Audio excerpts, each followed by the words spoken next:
Alright, what's up guys? Thanks for tuning into my channel. Today I want to talk about why you don't need a DSLR to record a cinematic video. Because you already have what you need in your pocket, your phone.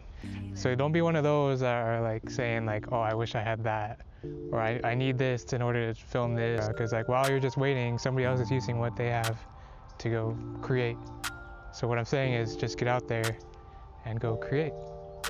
So today we're here at UCR Botanical Gardens, and I'm going to show you a little cinematic video I did with my iPhone 5. Cue the montage.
Thanks you guys for watching. If you liked it, please give this video a like, comment, and subscribe.